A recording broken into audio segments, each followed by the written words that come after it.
ይህ ሰው በአንድ ቀን ሚሊዮነር ሆነ፣ ግን ምን አጋጠመው?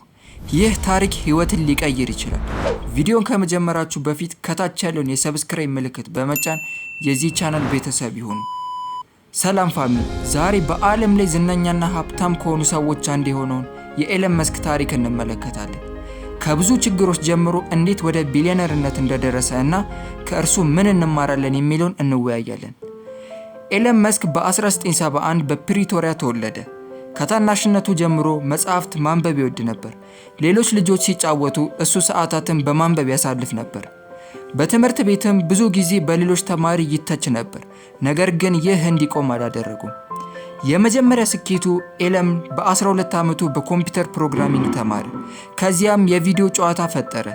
ያንን ጨዋታ በ$500 ሸጠው። ይህ የመጀመሪያ የንግድ ስኬቱ ነበር። እሱ ገና ልጅ እንዳለ ገንዘብ ከሐሳብ እንደሚመጣ ተረዳ።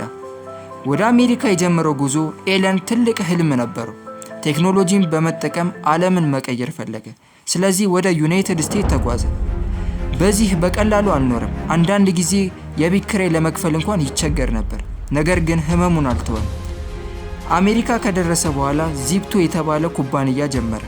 ከዚያም ፓይፓልን በመፍጠር ትልቅ ስኬትን አገኘ። የመጀመሪያው ኩባንያ ኤለን እና ወንድሙ አንድ ኢንተርኔት ኩባንያ ጀመሩ። በዚያን ጊዜ ኢንተርኔት አዲስ ነበር።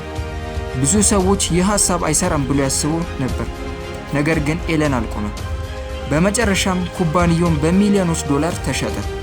ትልቁ አደጋ ብዙ ሰዎች በዚህ ደረጃ ገንዘባቸውን ይይዙ ነበር። ኤለን ግን የተለየ ነበር። ያገኘውን ገንዘብ በአዳዲስ ፕሮጀክቶች ላይ አፈሰሰ። ብዙ ሰዎች ግን እንዳትከስር አሉት። እሱ ግን በራሱ አመነ። ሮኬትና መኪናዎች። ኤለን መስክ የጠፈር ጉዞ ለማሻሻል ስፔስኤክስ የተባለ ኩባንያ ጀመረ። በተጨማሪም የኤሌክትሪክ መኪናዎችን የሚሰራውን ቴስላን ደገፈ። መጀመሪያ ሁለቱ ኩባንያዎች ችግር ውስጥ ገቡ። ሮኬቶቹ ብዙ ጊዜ ወድቀዋል። ገንዘቡ ሊያልቅ ተቃርቦ ነበር።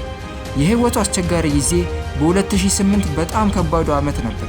ኩባንያዎቹ ሊዘጉ ተቃርበው ነበር። ብዙ ሰዎች እሱ እንደሚወድቅ አስበው ነበር። ነገር ግን ተስፋ አልቆረጠም።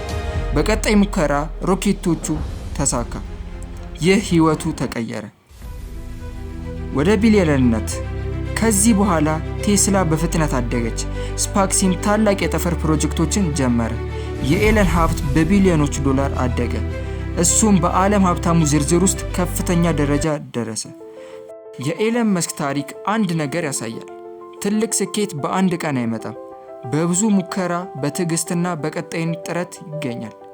እናንተስ ትልቁ ህልማችሁ ምንድነው? እቺን በኮሜንት ጻፉልኝ። ቪዲዮን ከወደዳችሁት ላይክ አድርጉ።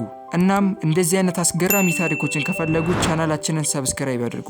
እስከምንገናኝ ቸር ቆዩ።